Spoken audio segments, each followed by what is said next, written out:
Muy buenas noches. Bienvenidos a esta reunión interacademias que hacemos en la noche de hoy, la Academia Nacional de Historia y la Academia Nacional de Medicina de Perú. Estas actividades las comenzamos el año pasado y hemos tenido éxito en los temas, en los ponentes, en las discusiones y sobre todo en el ánimo de que las academias se acerquen y seamos capaces de intercambiar nuestros conocimientos, nuestras inquietudes y nuestros intereses. En ese sentido, felizmente, el presidente de la Academia de Historia, la doctora Margarita Guerra, el presidente de la Academia de Lengua, antes Marco Martos y ahora Eduardo Hopkins, y de la Academia Peruana de Ciencias, doctor Alberto Gago, nos reunimos periódicamente para evaluar los temas de coyuntura con respecto a las academias. Pero esta es una cuestión cultural y científica. Y por eso yo quisiera darles la bienvenida nuevamente, agradecer la presencia y la colaboración de la Academia Nacional de Historia. Esta es una reunión conjunta de pares. Y lo que hacemos es, luego de las palabras de bienvenida iniciales, le damos la palabra a la doctora Margarita Guerra, quien ha escogido el tema y los ponentes. Ella los presentará y luego tendremos una ronda de comentarios y preguntas que coordinaremos tanto la doctora Margarita y quien habla, y luego finalmente los dos presidentes de ambas instituciones cerraremos la sesión del día de hoy. Como todos saben, a través de las invitaciones que hemos tenido la oportunidad de enviarles, este es un tema de reconstrucción nacional y la república aristocrática, y que va a ser presentado elegantemente por la presidenta de la Academia de Historia, que es la doctora Margarita Guerra, y de su vicepresidente, doctor de la Puente. Ambos van a hacer una presentación en conjunto. La doctora Margarita Guerra, como todos sabemos, es presidenta de la Academia Nacional de Historia, es profesora de la Universidad Católica por mucho tiempo, y tiene como intereses la historia de la política y la historia de las ideas. Con estas palabras iniciales y el agradecimiento a todos ustedes, yo quisiera dejar en el uso de la palabra y la conducción a la doctora Margarita Guerra, que reitero es presidenta de la Academia Nacional de Historia del Perú. Adelante, doctora Margarita Guerra, por favor.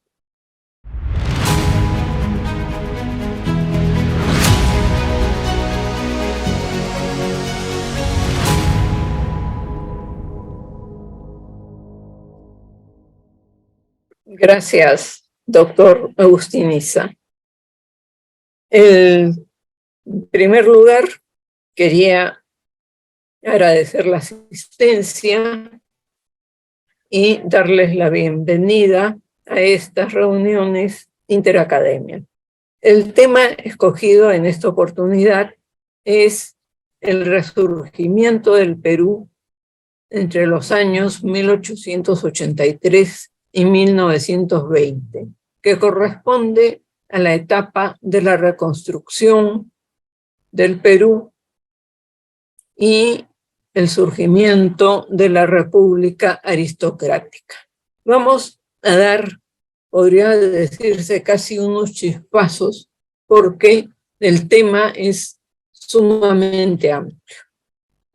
A través de la reflexión sobre estos casi 40 años de nuestra historia que nos introduce al siglo XX, queremos ofrecer un panorama que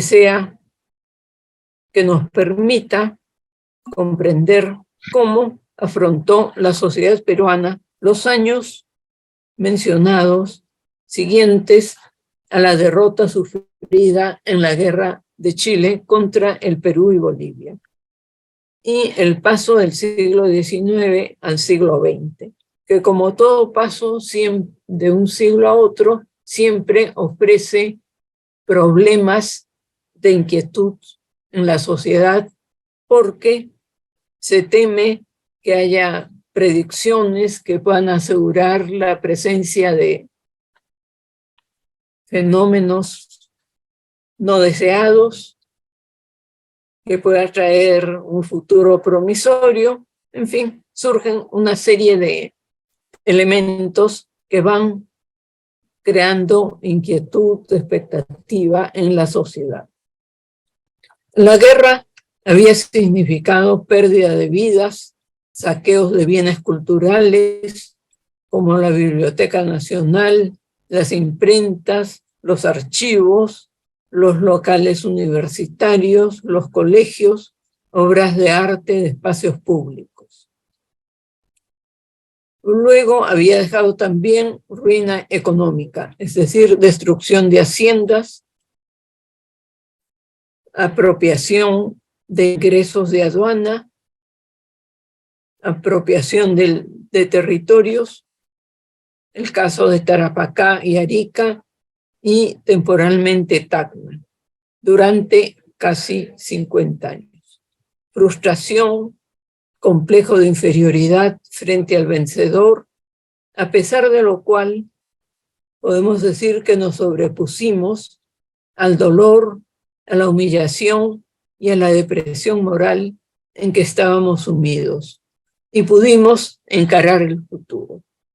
Jorge Basadre es muy gráfico cuando describe el cambio que sufrió Lima, que hasta la década anterior era reconocida como ciudad próspera, culta, recorrida por elegantes coches que sumaban alrededor de 300. Y ahora, después de la guerra, se veía tristemente transitada por no más de una docena de carruajes que reflejaban antigüedad y pobreza. El personal de a pie igualmente resumaba pérdida de capacidad económica, decadencia, cuando no miseria. Sin embargo, podemos señalar que la vitalidad espiritual continuaba en pie. Y si bien en muchos había sed de venganza, otros enfocaban sus fuerzas en la obra cumbre de la reconstrucción, tanto para la revancha como para levantar al Perú. Era necesario un esfuerzo y trabajo en beneficio de la patria, en lo material, intelectual, espiritual y psicológico. Podemos añadir que el Perú no contó con ningún tipo de ayuda externa, porque no existían planes humanitarios como los que aparecieron cuando las guerras mundiales.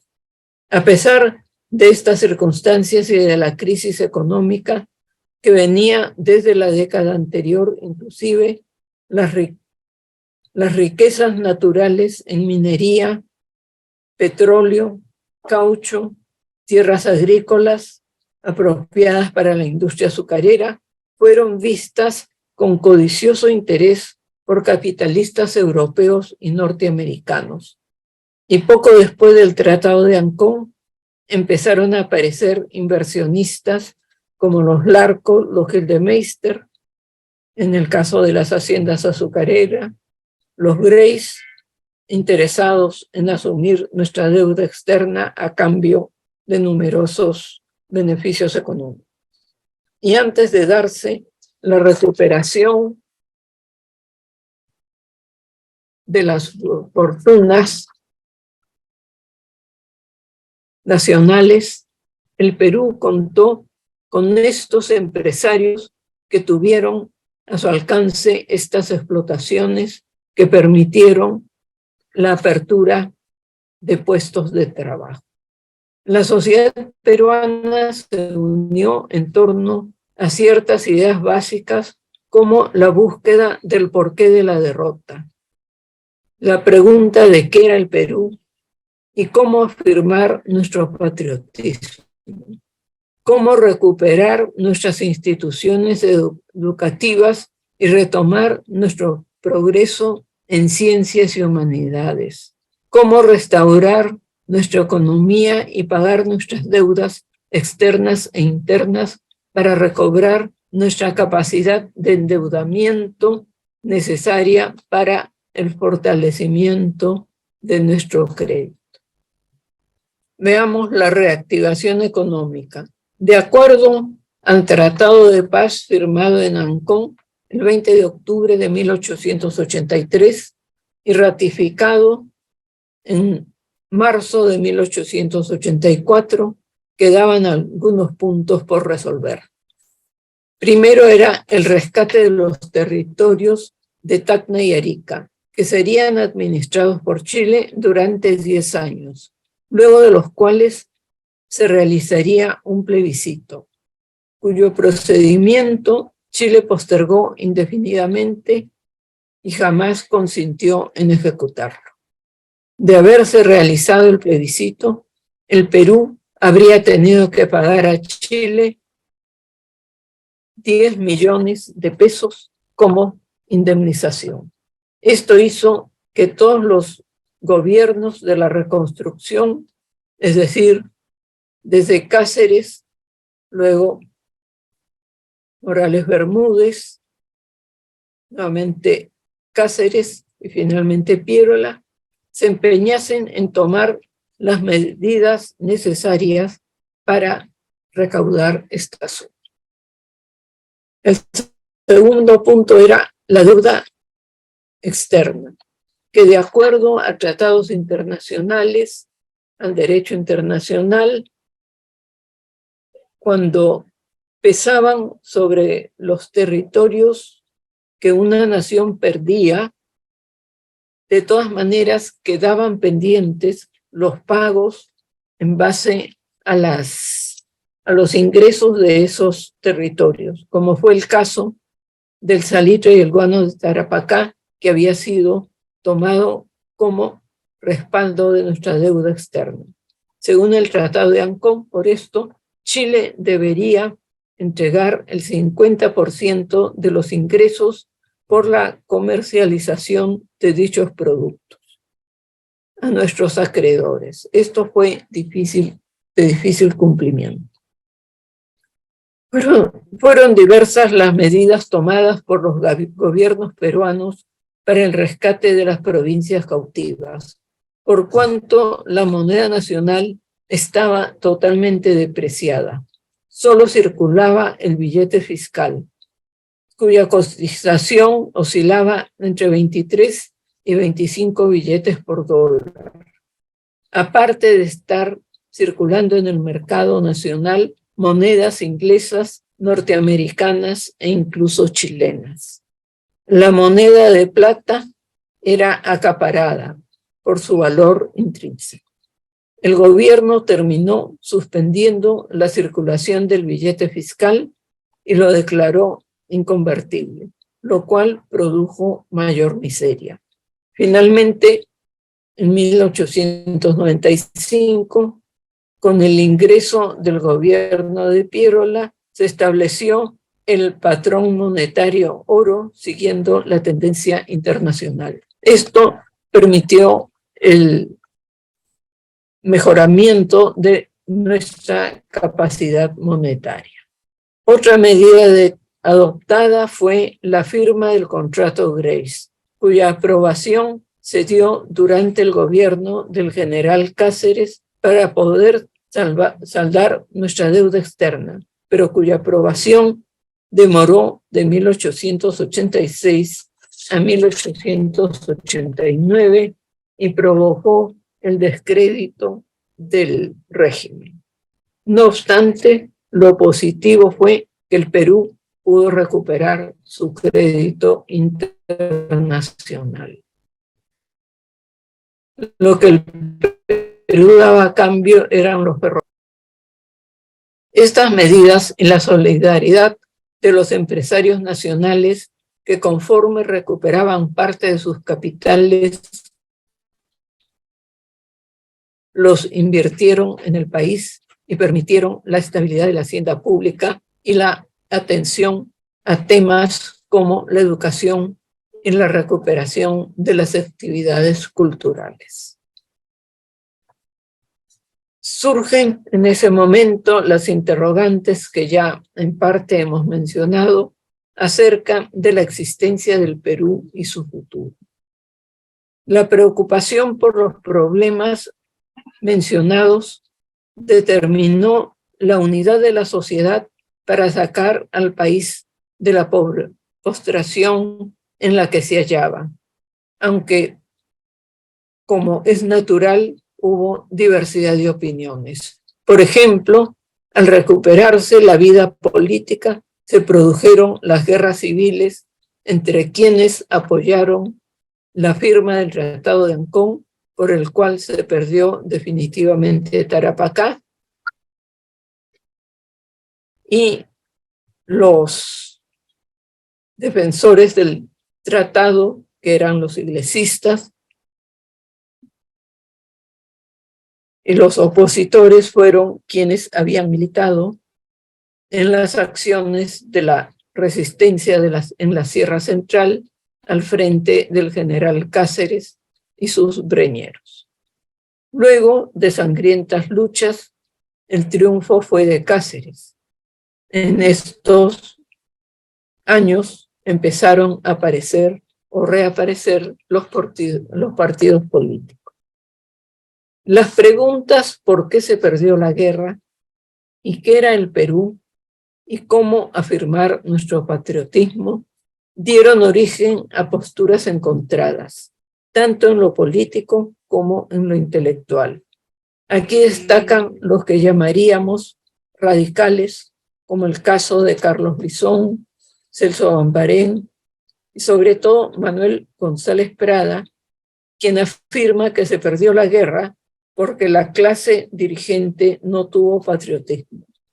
Había olvidado sus obligaciones como tal y solo se preocupó de encaramarse al poder para defender sus intereses.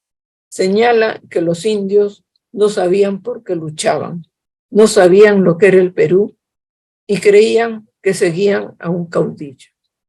Es entonces cuando nadie se presenta como si nadie supiera qué era el Perú.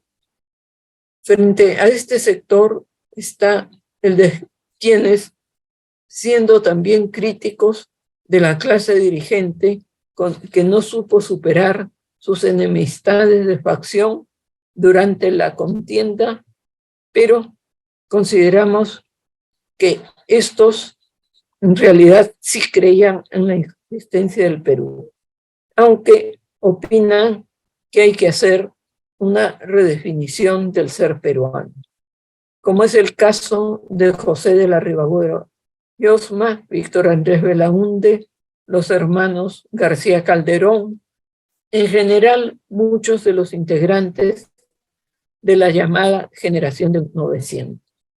En general, estos hablaron de una sociedad compleja, mestiza, que necesariamente debía incluir a todos los pobladores del territorio. Es peruano para estos tanto el indio de la puna como el pescador de la costa, y lo es el hacendado o el profesor universitario. Y la mejor prueba está en la conformación de los cuadros de ejército en la guerra de 1879. Debemos reconocer que los novecentistas no constituyen un grupo aislado. Ellos puede decirse que son la síntesis o el fruto de las dos generaciones anteriores. Es decir, quienes fueron sus profesores, como es el caso de Alejandro Deustua, Javier Prado, por mencionar algunos.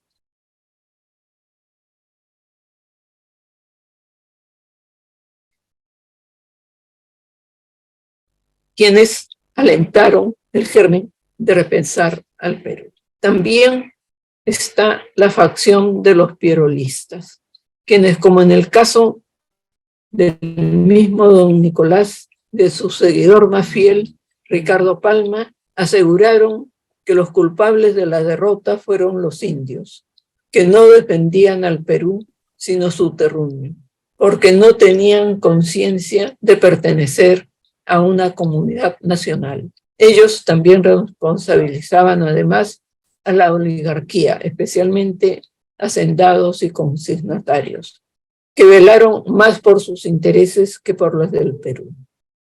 Las coincidencias se centran en la recuperación económica, una visión integral del Perú, la cual necesariamente debe ser dada a través de la educación y del conocimiento de la historia y de la geografía, y en recuperar nuestro desarrollo intelectual y educativo. Hay conciencia en las generaciones afectadas por las consecuencias de la guerra del valor que tiene el conocimiento en sus diferentes manifestaciones. A esto tenemos que agregar el papel que van a jugar las inmigraciones en todo esto, como aportes especiales. Algo que favoreció el resurgimiento del Perú y en general de América son las guerras que se desarrollaban en Europa, desde mediados del siglo XIX por lo menos, y que habían determinado oleadas de inmigrantes hacia el nuevo continente, que aportaron conocimientos actualizados en las ciencias, en la técnica y en las humanidades, como fue el caso de Antonio Raimondi, los ingenieros y arquitectos polacos que estuvieron presentes en la formación de la Escuela de Ingenieros, como Eduardo de Havish, Ernesto Malachowski, los humanistas que se separaron de la escuadra española del almirante Pareja durante los años de la ocupación de las Islas Chincha, bajo la cual se desarrolló el último conflicto entre España y América. Naturalistas como Jan Stockman, que recorrió el Perú entre 1875 y 1881, y otros viajeros como Middendorf, etc. También en las ciencias médicas empezaron las investigaciones sobre el origen de las enfermedades, epidemias, dadas las condiciones precarias en las cuales se improvisaron hospitales y demás servicios para atender a las víctimas del conflicto de 1879. A esto se agregan las nuevas ideas sobre el higienismo, la divulgación de la vacuna y la lucha contra las epidemias, la profilaxia, las modernas teorías sobre las enfermedades mentales, los locales hospitalarios y también la llegada de médicos del exterior. Debemos señalar además la presencia de todo el conjunto de viajeros, sobre todo naturalistas, interesados por la flora y la fauna americana que recorren los diversos países del continente. Podríamos señalar que en estos años confluyen en el Perú y América la difusión de nuevos planteamientos acerca de la sociedad derivados del positivismo, que no solo alcanza a las ciencias naturales, las matemáticas, la medicina, el derecho, sino que se subraya cómo la experimentación es la única forma de producir verdadero conocimiento. Esto deriva en alejamiento muchas veces de un pensamiento religioso. Se forman también en este tiempo instituciones académicas que son favorecidas por la presencia de estos extranjeros, como va a ser el caso de ULE también, pero favorables para las iniciativas que darían paso al establecimiento de instituciones que reunieron a intelectuales y científicos que recibieron apoyo del Estado.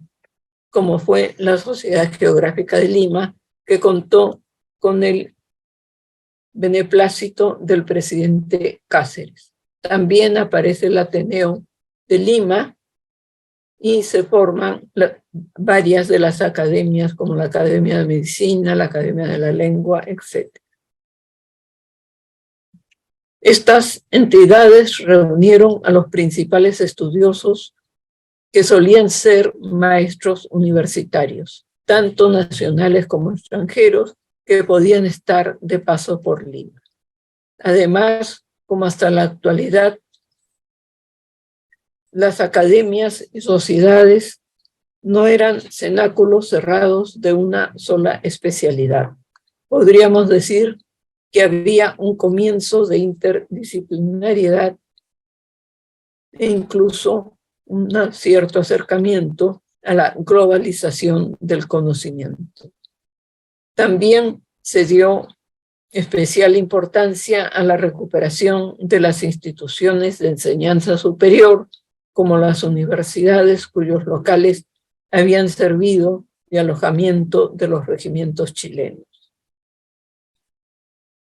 Todo esto va a ser reflejo de la preocupación que tuvo la sociedad de este tiempo, tanto bajo la reconstrucción como bajo los regímenes de los partidos políticos, especialmente el Partido Civil, durante lo que llama Basadre, el Estado aristocrático, y nos encontramos con cómo todo esto ha tenido una honda repercusión como antecedente de lo que va a ser la vida cultural en el siglo XX. Paso ahora a darle la palabra al doctor José de la Puente Brunque, quien va a completar esta charla acercándonos a la comunidad de historiadores que desde las últimas décadas del siglo XIX quisieron dar nacimiento a lo que en 1905 sería el Instituto Histórico del Perú. Y cómo, siguiendo un poco la línea del Mercurio peruano del siglo XVIII, estuvo abierta a todas las diferentes disciplinas humanísticas y científicas, y se reunieron en estas instituciones, como ya he mencionado, intelectuales y científicos de diversa procedencia. El doctor José de la Puente Brunque es doctor en Historia, se doctoró en España, actualmente es vicepresidente de la Academia Nacional de la Historia, es decano de la Facultad de Letras y Ciencias Humanas de la Pontificia Universidad Católica del Perú. Él ha centrado parte de sus investigaciones en la etapa del virreinato peruano, tiene un trabajo muy importante sobre las audiencias, y ahora nos va a ilustrar sobre el desarrollo de la ciencia histórica y los intentos de darle una mayor presencia. José, tienes la palabra. Muchas gracias, Margarita. Muy buenas noches. ¿Se me oye? Sí, ¿no? Sí, perfecto. Muy bien. Buenas noches, estimado doctor Isa, estimados miembros de número de la Academia Nacional de Medicina, de la Academia Nacional de la Historia, amigos todos. Tal como lo ha señalado Margarita, efectivamente, mi encargo esta noche es el de hacer una presentación en torno al desarrollo de la vida intelectual, digamos, en la segunda mitad del siglo XIX y primeros años del siglo XX, y hacer algunas consideraciones sobre el proceso que llevó finalmente en 1905 a la inauguración de la Academia Nacional de la Historia. Tal como lo ha dicho la doctora Guerra, la guerra con Chile significó una suerte de parteaguas, ¿no? Un antes y un después en la historia del Perú. En efecto, luego de esa tragedia nacional, pues el Perú progresivamente se va reconstruyendo. Sin embargo, antes de la guerra, décadas antes de la guerra, ya el Perú vivió una primera etapa no solamente de desarrollo general, sino específicamente en lo referido a la vida intelectual.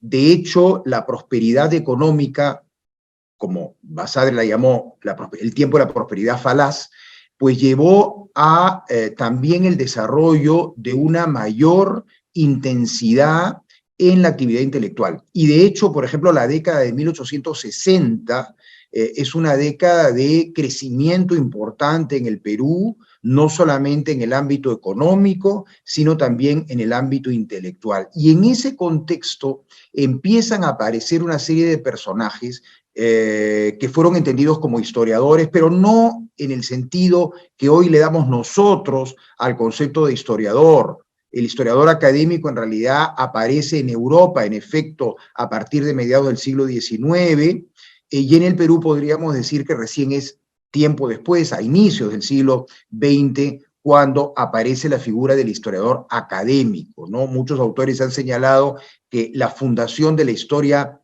científica, académica en el Perú se da con la publicación de la tesis de José de la Riva Agüero, o la presentación de la tesis de José de la Riva Agüero y Osma, La historia en el Perú, en 1910. Por ejemplo, Alberto Flores Galindo dice que la partida de nacimiento de la historia académica en el Perú está fechada en 1910. Raúl Porras Barrenechea señaló lo mismo, ¿no? Entonces, estos historiadores del siglo XIX eran personajes, no eran evidentemente historiadores académicos, y eran personajes además muy polifacéticos. Es decir, eran personas que tenían actividades muy variadas y que, aparte de esas actividades muy variadas, pues manifestaban un importante interés en el estudio del pasado peruano, o en escribir textos sobre el pasado peruano, o en publicar documentos antiguos sobre el pasado peruano. Y en ese contexto empezaron a haber intentos por crear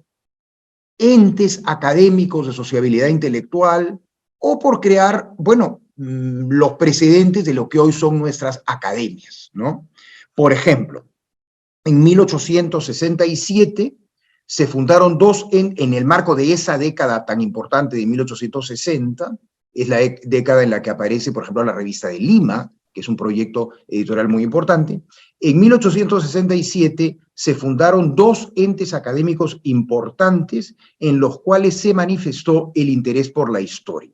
Me refiero a la denominada Academia Peruana de Ciencias y Bellas Artes y a la Sociedad Amigos de las Letras. La primera, la Academia Peruana de Ciencias y Bellas Artes, tuvo una vida corta, y en su seno la historia estuvo presente en la evocación de acontecimientos memorables en el contexto de determinadas obras literarias, por ejemplo, ¿no? Vida más fecunda tuvo la segunda, la Sociedad Amigos de las Letras, promovida por diversos intelectuales jóvenes, la mayoría vinculados al liberalismo. La discusión histórica estuvo allí presente, junto con diálogos y debates sobre otras disciplinas intelectuales.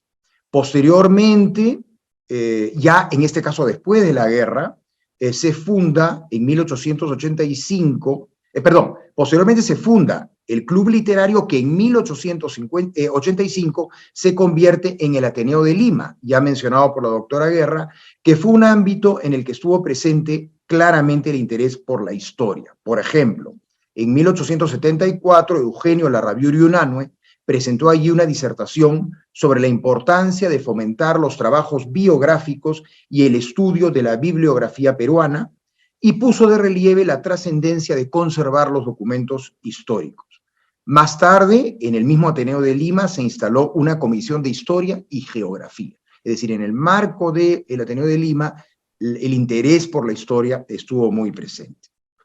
Otro proyecto, en este caso, que congregó a varios historiadores y tuvo que ver ya con un proyecto específico sobre historia, fue el de la fundación de la Revista Peruana en 1879 por iniciativa de Mariano Felipe Pasoldán, personaje también polifacético, como todos sabemos. Esta fue en realidad la primera revista histórica del Perú, es decir, la primera que tuvo como tema central de estudio la historia, aunque se declaró heredera del Mercurio Peruano y de la Revista de Lima. El recordado historiador Franklin Pease puso de relieve que fue en esa revista donde se iniciaron los primeros estudios serios sobre el Perú prehispánico, y allí aparecieron también estudios importantes sobre el tiempo virreinal, como el trabajo de Enrique Torres Aldamando sobre las encomiendas, o los artículos de Manuel González de la Rosa sobre cronistas del tiempo de la conquista, o textos de Manuel de Mendiburu sobre variados temas referidos a la misma época.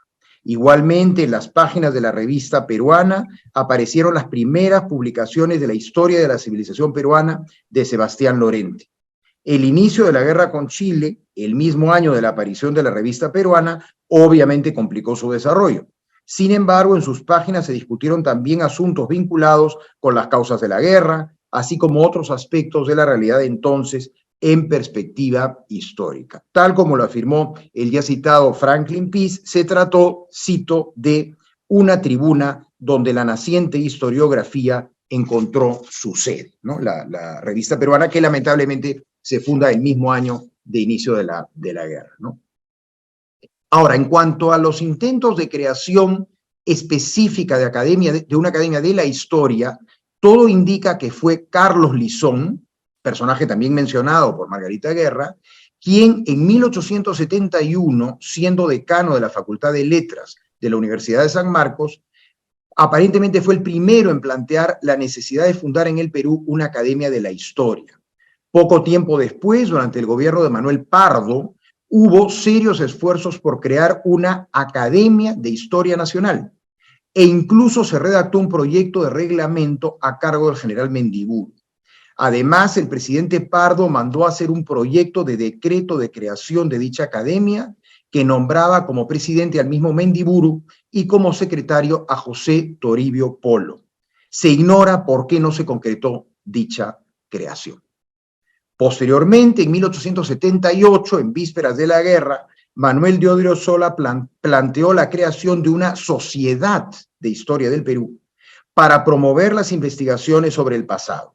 Si bien invitó a varios historiadores a unirse al proyecto, la iniciativa no prosperó, aparentemente por, cito, pequeñas miserias de algunos de los convocados, al decir de José Toribio Polo.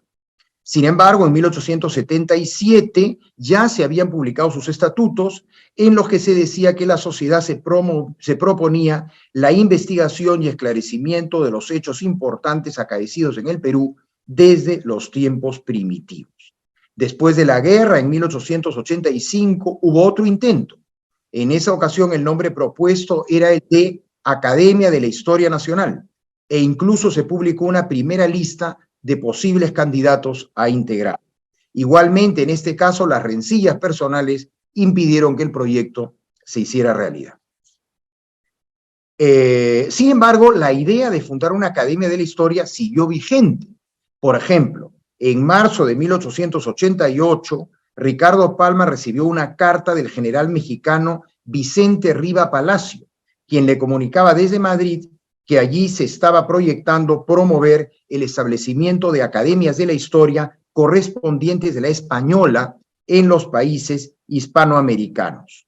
Pocas semanas después, Palma le contestaba, informándole que en el Perú solo Eugenio Larrabiuri Unanue y el propio Palma eran miembros correspondientes de la Real Academia de la Historia, y Palma le decía que él prefería no involucrarse en tal proyecto porque ya antes le había ocasionado una serie de molestias, cito, mi empeño en organizar la correspondiente de la española. No quiero buscarme enojos. Fin de la cita. Parece que él había estado involucrado en algunos intentos de formar una academia y pues no había tenido éxito. Explicaba Ricardo Palma que por esas fechas, además, se habían exacerbado los sentimientos antiespañoles hacia 1888 como consecuencia de un impertinente discurso de un banquero español en el que se había expresado despectivamente del Perú, y eso había generado una serie de reacciones anti-españolas, con lo cual pues, consideraba que plantear la creación de una Academia de la Historia y más correspondiente de la española no era pertinente. Bueno, debo mencionar también que en paralelo se había fundado ese mismo año, además de 1888, la Sociedad Geográfica de Lima, mencionada también por la doctora Guerra, y a la que pertenecieron también notables estudiosos de la historia, ¿no? Porque al igual que la Academia de la Historia, la Sociedad Geográfica de Lima reunió a estudiosos de muy diversas disciplinas. Pero finalmente fue en 1905 cuando se creó el Instituto Histórico del Perú, hoy Academia Nacional de la Historia, en el contexto de la ejecución del Plan de Fomento de la Instrucción Pública impulsado por el primer gobierno del presidente José Pardo Ibarreda. El decreto supremo que dispuso su fundación expresó como motivación principal que, cito, conviene propender a la formación de la historia nacional. En tal sentido, entre los fines del instituto se estableció la conservación de fuentes y otros materiales importantes para el estudio histórico, la promoción de la elaboración de textos sobre historia del Perú, la presentación al gobierno de iniciativas útiles para el conocimiento y la difusión de la historia y la supervisión de archivos y museos. Fueron 30 los fundadores del Instituto Histórico del Perú y entre ellos podemos advertir a personajes de diversas generaciones y, insisto, con variados intereses intelectuales. Vemos, por ejemplo, al célebre científico y matemático José Sebastián Barranca, quien fue también estudioso de la lengua quechua. A Enrique Benítez, notable educador y funcionario público. Al ya mencionado Eugenio Larravín Unanue, prestigioso hombre de Estado, diplomático e historiador. Al célebre jurista Miguel Antonio de la Lama, a Rosendo Melo, geógrafo marino e historiador especialmente interesado en temas marítimos, a Manuel Jesús Ovín y Charún, periodista y político que escribió notables textos históricos, a Teodorico Laechea, ingeniero y experto en minerales, que estudió la historia peruana desde la perspectiva de las ciencias naturales, a Carlos Pasoldán, autor de interesantes trabajos de historia diplomática, o a José Toribio Polo, sin duda el más dedicado y prolífico de todos los mencionados. He mencionado algunos, no fueron 30 los fundadores. Sin duda la variedad que presentó este grupo de fundadores del Instituto Histórico del Perú es reveladora de la amplitud que por entonces seguía teniendo el concepto de historiador, como lo he mencionado antes. Pero he dejado para el final la mención también a médicos, porque los hubo evidentemente, médicos historiadores, o historiadores médicos, o historiadores guión médicos, ¿no? Y quiero citar a dos muy en particular, o sea, médicos que escribieron sobre historia, no necesariamente sobre historia de la medicina, sino sobre historia en general. Pablo Patrón, célebre médico, escribió sobre la verruga de los conquistadores, por ejemplo, en 1889. En 1902 hizo una publicación sobre el Perú primitivo, sobre el Perú prehispánico. Posteriormente escribió un artículo sobre la veracidad del cronista Montesinos, publicado en 1906. Y, por ejemplo, en 1909 escribió un muy interesante informe sobre las publicaciones de los historiadores peruanos, por encargo del Instituto Histórico del Perú, porque además Pablo Patrón fue miembro fundador del Instituto Histórico del Perú. Y es muy interesante porque es el primer autor que hace un informe detallado sobre quiénes son los historiadores peruanos en 1909, ¿no? Hace una especie de panorama de los historiadores existentes en ese contexto y en el cual vemos cómo efectivamente el concepto de historiador pues, es muy amplio.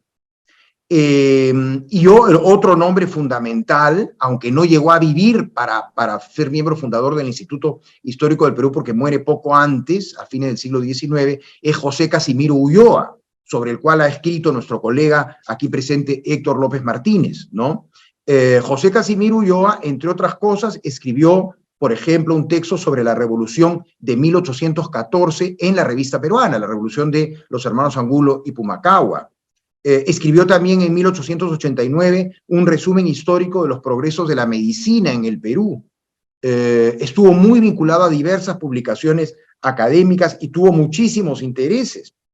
Y como lo ha revelado el propio, o lo ha ponderado el propio doctor Héctor López Martínez, fue el iniciador de los estudios psiquiátricos en el Perú y fue el promotor de un hospicio para enfermos mentales que reemplazaría las llamadas loquerías tradicionalmente existentes, ¿no? Es decir, es el pionero de lo que podríamos llamar hoy día los hospitales psiquiátricos, ¿no? Y José Casimiro Ulloa es un personaje muy importante en el ámbito de la historia y de la historiografía peruana, y es un personaje más importante aún en el contexto de la historia de la medicina en el Perú. En definitiva, con esta breve intervención he querido explicar los diversos intentos por crear una academia de la historia en un contexto en el que aún estaba por aparecer la figura del historiador académico y en el cual quienes escribían sobre historia solían ser personajes polifacéticos dedicados a actividades muy variadas. Muchas gracias. Gracias, José. Creo que ha sido una presentación muy importante, la de esta amplitud de lo que significaba ser historiador y los lazos que se mantenían con las diferentes disciplinas.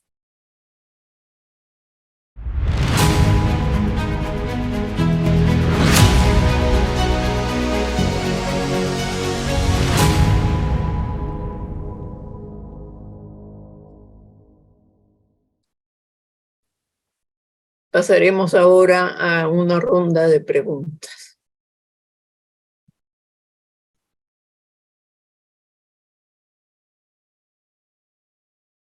No se oye, doctor Isa, creo que está silenciado.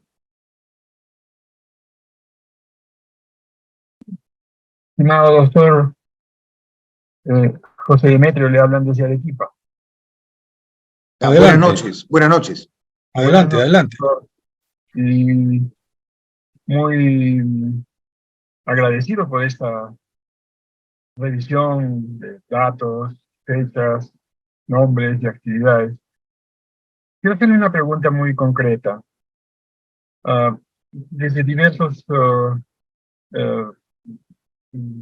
foros o artículos siempre se programa, se intenta que las humanidades formen parte importante del currículum en los estudios de medicina. Y una de las humanidades podría ser historia. De modo que yo quisiera preguntarle, ¿qué papel le daría usted a la enseñanza de la historia en el currículum, en la preparación de los futuros médicos? Y de ser así, ¿usted favorecería el estudio de la historia peruana en general o específicamente la historia de la medicina peruana? Muchas gracias, doctor. Muy reconocido.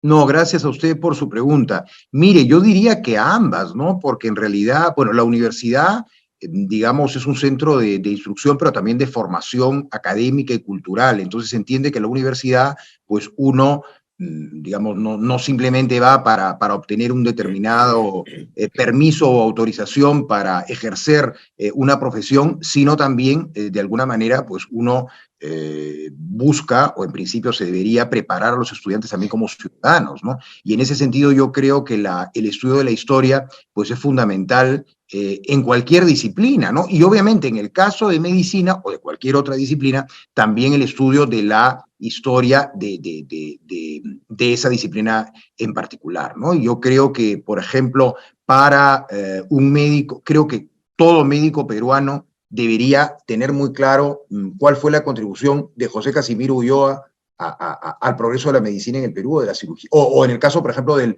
doctor Guillermo Gastañeta, ¿no? Que fue un hombre importantísimo en lo que es el desarrollo de la cirugía en el Perú, en fin, y otros personajes como, me parece que es Constantino Carballo, que es el introductor de los rayos X en el Perú, en fin, me parece que es, creo yo, ¿no? Que para todo médico peruano es muy importante, pues, saber en qué terreno va a desarrollar su trabajo y cuáles son los orígenes de esta ciencia. Y luego, obviamente, como peruano o peruana, pues conocer las características fundamentales de la formación de su propio país, ¿no? Finalmente, un profesional es digamos, tiene como parte de sus obligaciones el servicio a la sociedad, ¿no? En ese sentido me parece muy importante y muy pertinente la pregunta que usted ha hecho.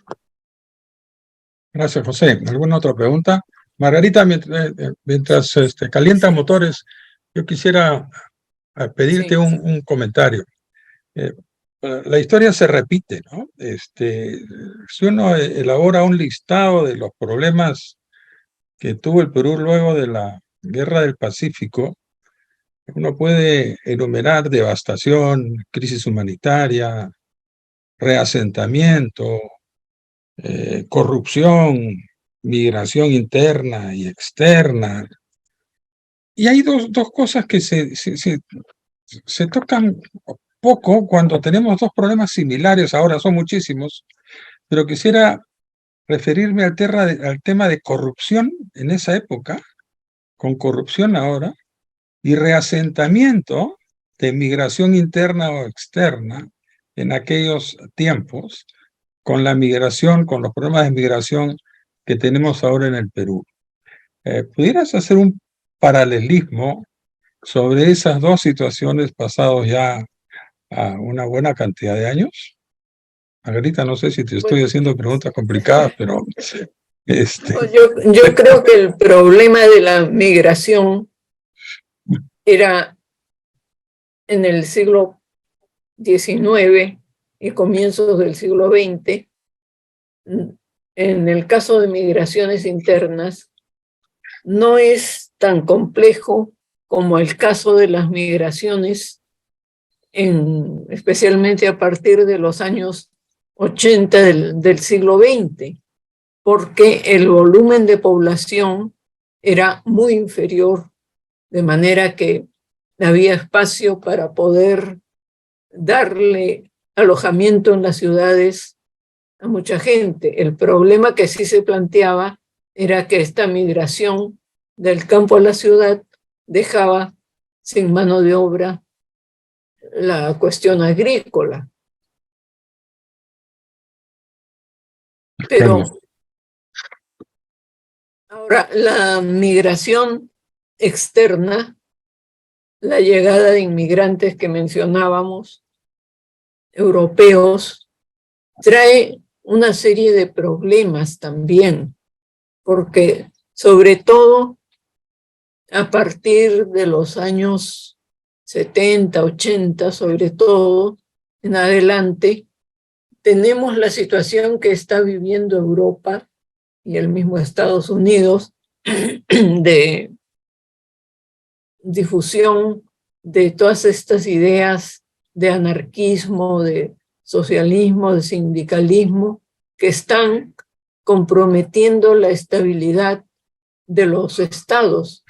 El anarquismo cobra varias muertes, de varios asesinatos de jefes de estado, y gente, extranjeros sobre todo, italianos, llegan muchos que son de esta procedencia, de no expulsados, sino perseguidos en su país, que traen justamente las bases de lo que va a ser el movimiento obrero en el Perú.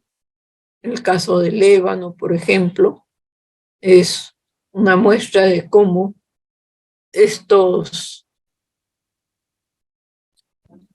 socialistas, estos anarquistas, están íntimamente vinculados a todo el boicot que van haciendo en sus países de origen y finalmente tienen que salir perseguidos porque peligran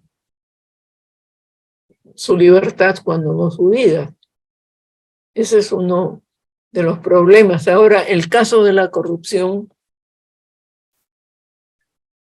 ¿a qué estamos llamando corrupción? Porque constantemente, desde los inicios de la República, por hablar solo de la etapa más cercana, diríamos, se habla de corrupción desde casi las mismas luchas por la independencia, tanto entre patriotas como entre realistas. Militares que están interesados en ver sus intereses personales, tanto españoles como peruanos y americanos en general, y que esto va a dar paso a una serie de situaciones de alteración de la ley. Y luego, desde la aparición del guano, encontramos grandes acusaciones de corrupción, de todas estas cuestiones que llegan hasta la actualidad. De manera que la corrupción no es algo que nace con el siglo XX ni con el siglo XXI. Esto es algo que está ya, y además no solamente en el caso del Perú, sino yo diría que en el mundo. De acuerdo. Gracias, Margarita. ¿Alguna pregunta o comentario? Doctor Isa, soy Edgar Vera. Buenas noches. Adelante, Eder, adelante, por favor. Una pregunta, por favor. Creo que sería importante alguna consideración acerca de la pluriculturalidad y la interculturalidad en nuestro país desde la independencia hasta ahora, por ejemplo.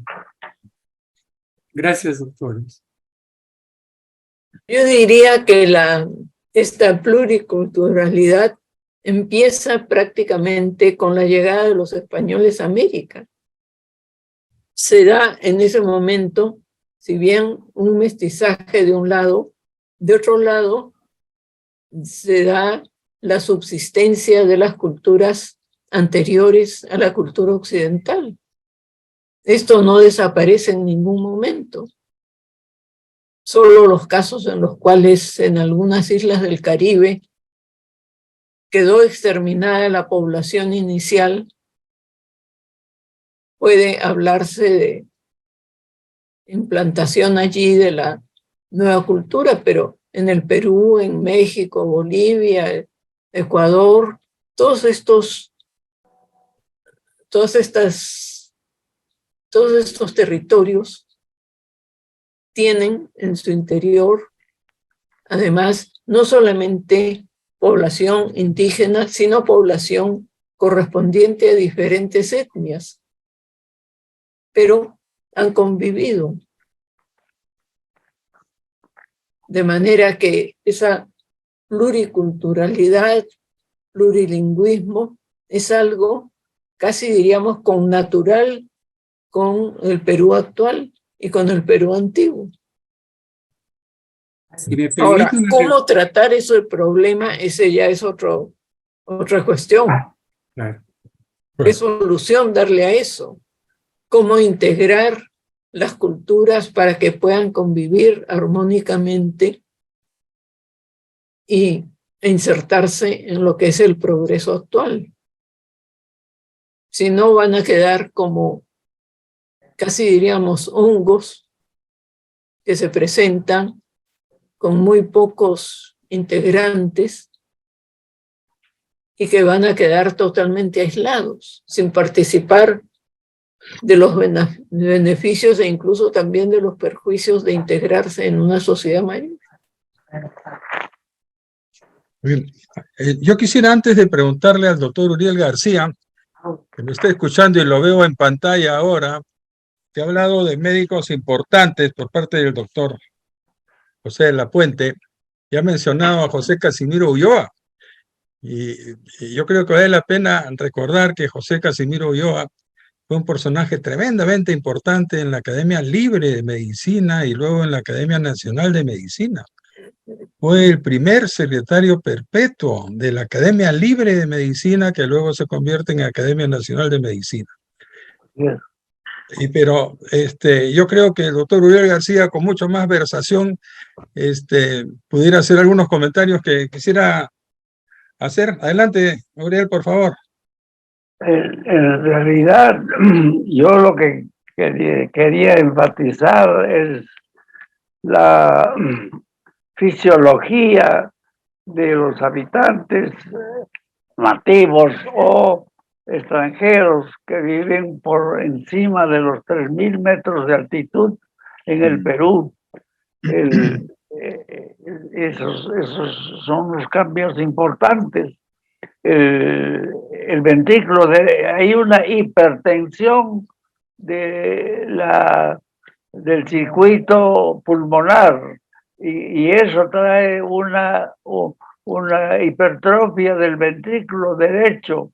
Y Carlos Monge, mi famoso profesor, ha descrito cómo esa hipertensión en algunos casos, rara vez, se descompensa completamente, tanto en nativos como en extranjeros que viven adaptados a la altura. Hoy día en la nosografía general se conoce esa enfermedad como la enfermedad de Monge. Perdón. Es pues importante tener en cuenta que la altitud produce tanto los nativos desde que nacen como en los adaptados que viven a nivel del mar, de la altitud del mar. Hay una hipertensión del circuito menor, hay una hipertrofia de los nódulos que se llaman cuerpos carotídeos, que regulan el diámetro de las arterias y precisamente para poder compensar la falta de presión de oxígeno que existe por encima de los 3.000 metros de altitud sobre el nivel del mar. Y hay que tener en cuenta que los andinos nativos son pues fisiológicamente distintos a los costeños, y eso trae una serie de cambios, inclusive psicológicos, para tener en cuenta, y los historiadores están obligados a tener en cuenta eso. No es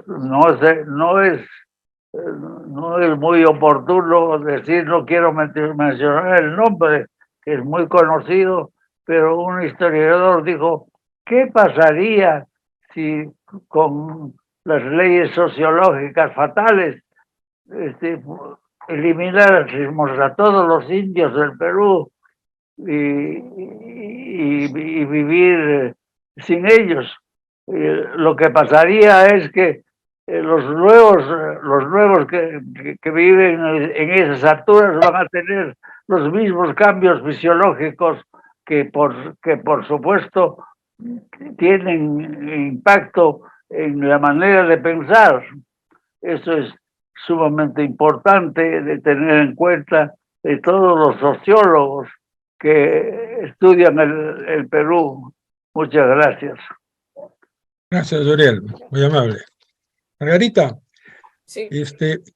yo quisiera preguntarte un poco sobre los temas de la República Aristocrática que llamaba Asada.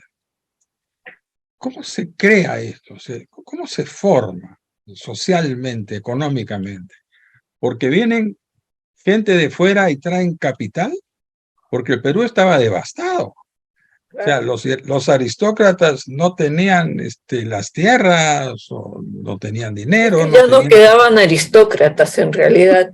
Ya los aristócratas. ¿Cómo evoluciona ese tema hasta constituirse en un poder político como el Partido Civil y comanda el Perú por la década o una cosa parecida, ¿no? ¿Puedes comentarnos algo al respecto, por favor? Bueno, la República Aristocrática está prácticamente caracterizada por la asunción de las funciones de gobierno por la mayor parte de elementos del Partido Civil. El Partido Civil tiene un momento sumamente duro con el asesinato de Manuel Pardo, y se recupera después de la guerra con Chile. Más o menos hacia los años 90, cuando termina el gobierno del mariscal Cáceres.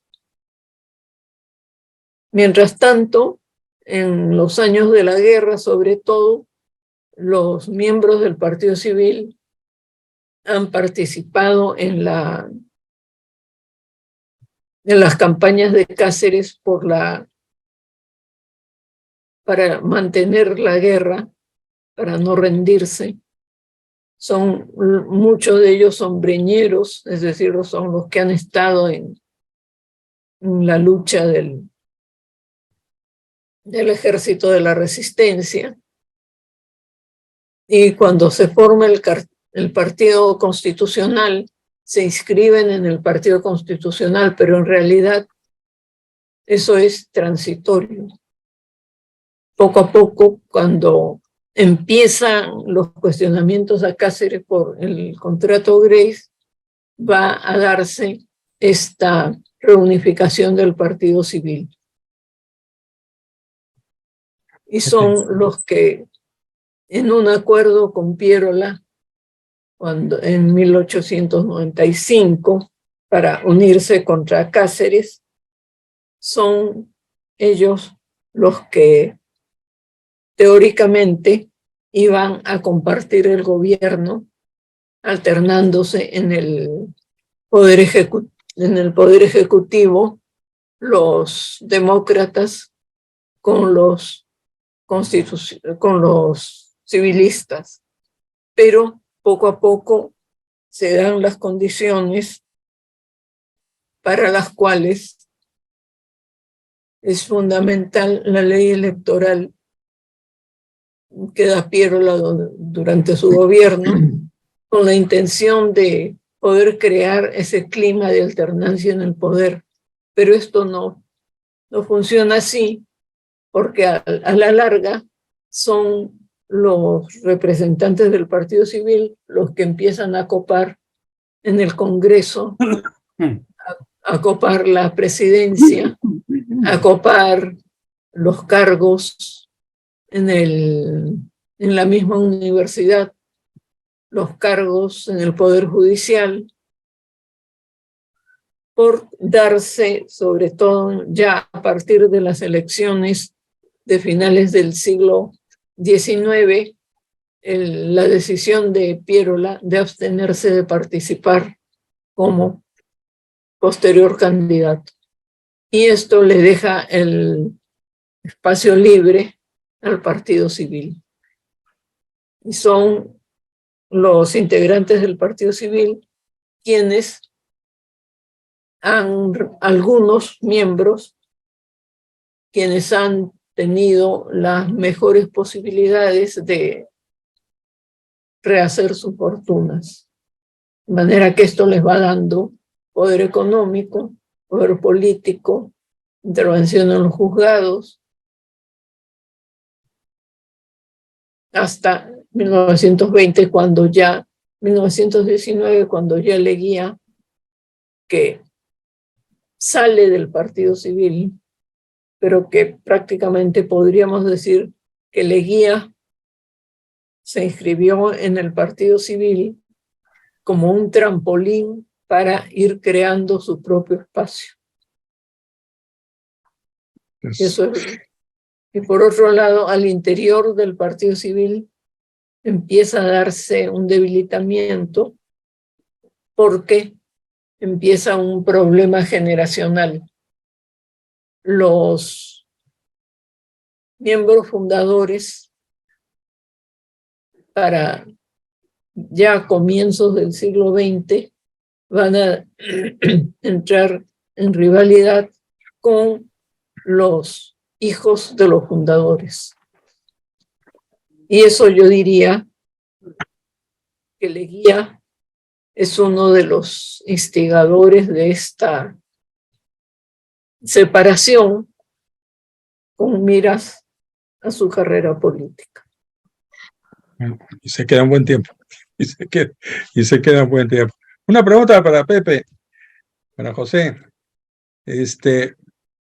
Nos has hablado un poco del comienzo de algunas instituciones, como la Sociedad de los Amigos, una Academia de Ciencia y Bellas Artes. ¿Qué importancia nacional tenían esas instituciones, fueron teniendo hasta el camino de la República aristocrática? Tenían un poder de decisión o de asesoramiento político, o se constituían en cenáculos cerrados donde analizaban científicamente o humanísticamente los problemas. ¿Cuál fue la evolución que podrías hacernos de esas primeras épocas? Porque ha sido muy variada, ¿no es cierto? Y ha sido muy variada también de academia a academia, o sea, cada una ha tenido su propio recorrido. Pero como estamos ahora analizando cuál es la posición de las academias en el Perú en estos momentos y cuál es el futuro, hemos aprendido que hay que mirar el pasado para sacar experiencias y condiciones. ¿Puedes comentarnos algo de eso, Sí, por favor? claro, muy buena pregunta. Si me permite, doctor Isa, quería añadir un punto a la excelente explicación de la doctora Guerra con respecto al tema de la República Aristocrática, que no me resisto a decir, que es que yo creo que es muy útil para nuestro presente, digamos, recordar que el origen de la República Aristocrática, como lo ha dicho Margarita, pero yo quería enfatizar ese tema, estuvo en un acuerdo entre dos grupos absolutamente antagónicos en tiempos anteriores, como los civilistas y los seguidores de Nicolás de Piero, los pierolistas o demócratas, ¿no? Del Partido Demócrata. En efecto, el enfrentamiento entre civilistas y pierolistas desde antes de la guerra con Chile fue muy fuerte, y este acuerdo que da origen a la República Aristocrática, yo creo que es un ejemplo, independientemente de los resultados posteriores, pero el hecho de que hubiera ese acuerdo es algo, creo, importante de ponderar en un contexto como el nuestro, donde hay una tan notoria polarización política, ¿no? Es decir, por más que haya planteamientos pues, muy distantes, siempre hay posibilidades o debería haber posibilidades de concertación, de acuerdos mínimos, etcétera, ¿no? Y luego sobre su pregunta, bueno, efectivamente, estas instituciones, las que yo he mencionado son, digamos, las precursoras de lo que luego sería el Instituto Histórico del Perú, fundado en 1905. Y se trató de instituciones muy variadas en cuanto a su importancia, ¿no? Por ejemplo, he mencionado, esto no es un ente de sociabilidad, mejor dicho, es un ente de sociabilidad intelectual, pero no fue propiamente una sociedad o una academia, sino el grupo que se nuclea en torno a la revista peruana, ¿no? Que aparece en 1879, que es una revista realmente, la primera revista dedicada propiamente al estudio de la historia, ¿no? Pero yo creo que los diversos intentos de creación de una academia o de una sociedad de historia revelan cómo había un importante interés por el estudio del pasado. Y esto se ve, por ejemplo, y lo ha explicado muy bien el doctor Héctor López Martínez, en la propia prensa, ¿no? En la prensa de las décadas finales del siglo XIX o de la segunda mitad del siglo XIX, hay muchísimos artículos, cartas al director, notas sobre temas históricos, inclusive muchos debates frente a la publicación de textos sobre la iniciación de la República, en fin, inclusive alguna obra como la de Francisco Javier Mariátegui, por ejemplo, es justamente la refutación a Mariano Felipe Pasoldán, ¿no? Entonces, en ese sentido, la historia está muy presente. La historia está muy presente en general, en la sociedad, digamos, al menos limeña del siglo XIX, ¿no? Y los diversos intentos por crear pues academias, sociedades de historiadores, etcétera, pues son una manifestación de eso, ¿no? Ocurre también en el caso de los estudiosos de la lengua, de la literatura. He mencionado a Ricardo Palma como personaje muy importante también en estos intentos de creación de una academia de la historia, pero él es fundamental en la creación de la Academia Peruana de la Lengua y en su defensa, por ejemplo, de los peruanismos en España, cuando él viaja a España en 1892 como delegado del Perú para la conmemoración de los 400 años del descubrimiento de América, y se enfrenta con los académicos de la Real Academia Española, un poco frustrado porque no le aceptan la mayor parte de los peruanismos, que al final fueron aceptados, evidentemente, ¿no? Pero él fue muy digamos, persistente, ¿no? En esta relación con la Real Academia Española y en la idea de que los peruanismos fueran, pues, palabras aceptadas también por el diccionario, ¿no? Entonces y es muy interesante porque tanto en el caso de la Academia de la Lengua como en el caso de la historia, pues se crean como correspondientes de las Reales Academias Españolas, ¿no? Y esto es interesante porque, por ejemplo, en el caso de la Academia Nacional de la Historia, el propio Palma en un momento le dice al historiador y militar mexicano Vicente Riva Palacio que no es el momento oportuno para, digamos, crear esta academia porque hay un sentimiento, pues, muy anti-español por diversas circunstancias, ¿no? Entonces, ese tema está también muy vinculado. Y, por ejemplo, Carlos Lizón, que plantea en 1871 la creación de una academia, él, por ejemplo, era un intelectual absolutamente enfrentado a todo lo español, ¿no? O sea, en su caso, él planteaba la creación de una academia sin mayor vínculo, aparentemente, con la española. Es verdad que él escribe algunas de sus obras en la década de 1860 e influido por el ambiente, pues, bélico de la guerra con España, ¿no? Que ese es un punto que también habría que considerar, ¿no? Claro, pero ahí lo que ocurre, creo yo, son dos etapas, ¿no? Dos conceptos importantes, por lo menos para mí que no, para yo que no soy historiador. Uno es que antes del 79 y luego de la creación de la República, estas sociedades empiezan a tratar de independizarse de España, ser parte de un movimiento cultural que trata de tener una identidad peruana, ¿no es cierto? Que la separa de la española y por eso viene la crisis. Claro. Cuando viene la guerra del 79 y reaparecen o aparecen las academias, por lo menos en la medicina, hay un sentimiento patriótico muy importante, de peruanismo, de conservar la identidad peruana, de levantarla, de prestigiarla, de defenderla. Y yo creo que culturalmente estas personas que estaban, por supuesto, en condiciones intelectuales superiores al resto de la población, fueron de una u otra manera líderes para sugerir a los políticos o aconsejar a los políticos sobre temas de construcción de un Perú más moderno, más justo, que si no lo consiguieron es otra cosa, pero creo que allí hay un impulso intelectual que creo que valdría la pena no olvidar. Sí, si me permite, efectivamente, en el caso específico de los historiadores, en las décadas más próximas a la independencia, o sea, las primeras décadas del Perú independiente, pues la mayor parte de quienes escriben sobre historia plantean evidentemente una visión absolutamente negativa con respecto a la etapa virreinal o colonial, ¿no? Es decir, es una etapa, bueno, y lo tenemos en todas las, digamos, manifestaciones nacionalistas de la época, empezando por la letra del himno nacional, ciertas estrofas que evidentemente, pues, de alguna manera entienden la independencia como el final de una etapa de opresión, ¿no? Y un resurgir de lo peruano luego de haber superado esa etapa. Más adelante, sin embargo, incluso, bueno, ya a mediados del siglo XIX, aparecen voces que empiezan a decir que esa conciencia nacional o ese espíritu de lo peruano, pues no puede entenderse sin ese ingrediente español, ¿no? Y aquí tenemos que citar primero a Bartolomé Herrera y luego otros autores, ¿no? Entonces hay una ambivalencia entre digamos, la aversión a la autoridad española recién derrotada por un lado, pero por otro lado la progresiva constatación de que en el ser nacional que todos defienden, etcétera, pues el elemento, digamos, hay un elemento sine qua non, digamos, en el cual no se puede entender lo que es el Perú, que es justamente el aporte occidental, el aporte español, ¿no? Es un tema bien interesante y ver cómo, sobre todo ver cómo los historiadores a medida que va avanzando el tiempo, pues van variando esa visión, ¿no? Claro, ya después del 79 el espíritu es otro, ¿no es cierto? El espíritu ya es defenderse de los invasores, reconstituir el país,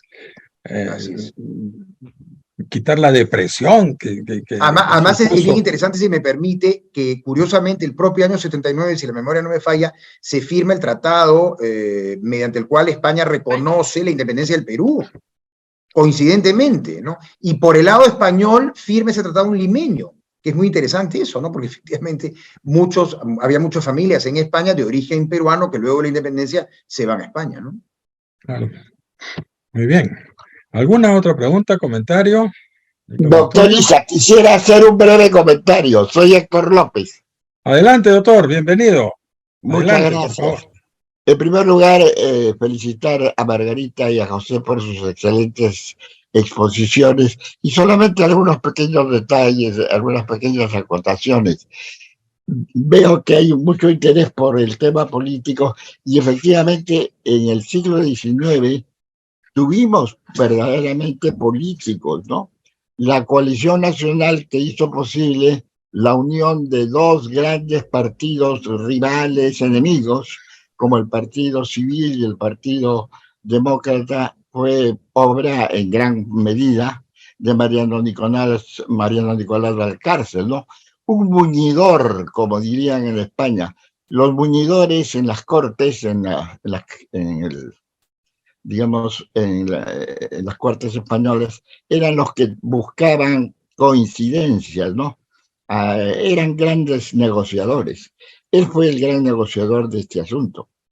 Por otro lado, creo que tiene una gran importancia el que Pierola pudiera haber dejado una buena moneda. La libra peruana de oro hizo posible que la República Aristocrática pudiera avanzar con éxito en el camino del progreso y en otros ámbitos, ¿no? Eso resulta siempre muy importante. Otra pequeña acotación, también se ha hablado de las colonias extranjeras. Durante todo el siglo XX y desde la década del 90, se permitió, por lo menos en Lima, no tengo información de otras partes, el libre ejercicio de la medicina de los herbolarios chinos, a los cuales acudían no solamente los connacionales, sino también muchas personas generalmente modestas de la ciudad, ¿no? Y finalmente, la gran importancia que tuvo la medicina como elemento de contacto con muchos, bueno, José ha resaltado que muchos de nuestros personajes más importantes tenían múltiples intereses, múltiples saberes, ¿no? Los médicos peruanos en especial estuvieron siempre en contacto con Europa, primero con Francia, donde estaba lo más destacado de la medicina. A finales del siglo XIX ya entra con fuerza Alemania, y luego también a inicios del siglo XX los Estados Unidos. Muchos destacados médicos peruanos estuvieron en contacto con los adelantos más recientes de la medicina, de la cirugía. Y en uno de esos casos, con esto termino, es el de Caravaggio. El mismo año en que aparecen los aparatos portátiles de los rayos X, se compra uno, Constantino T. Caravaggio, y lo trae al Perú. Muchas gracias. Gracias, doctor López, muy amable, muy gentil. Interesantes sus comentarios. Si es que no hay ninguna otra intervención, le pediría a la doctora Margarita Guerra que diera las palabras finales y luego yo diría algunas palabras de agradecimiento. Adelante, Margarita, por favor.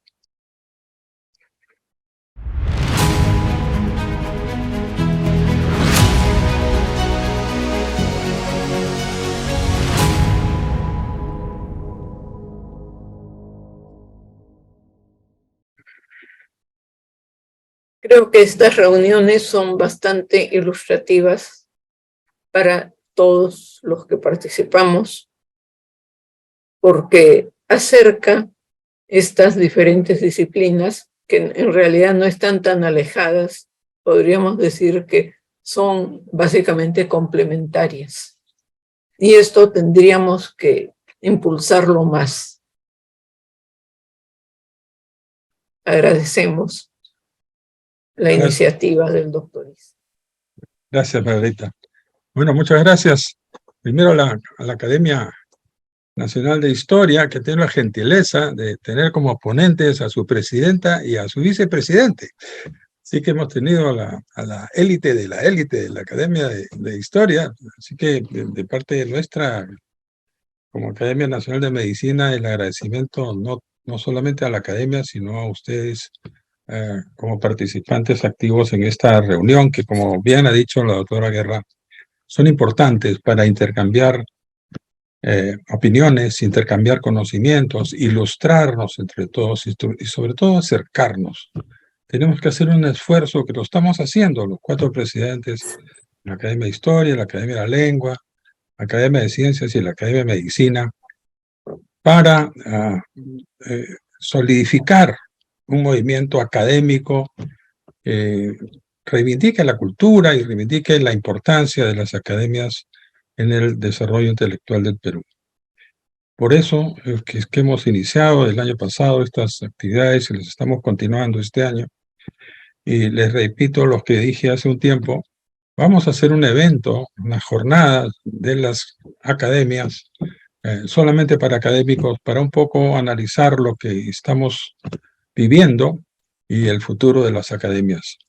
En eso estamos trabajando los 4 presidentes, tendremos un programa de una mañana, una parte de la mañana, donde los académicos de todas las academias que he mencionado nos podamos reunir un poco para acercarnos, conocernos, tener un sentimiento de fraternidad y de colaboración entre las academias que al fin y al cabo trabajan para el bien de la nación.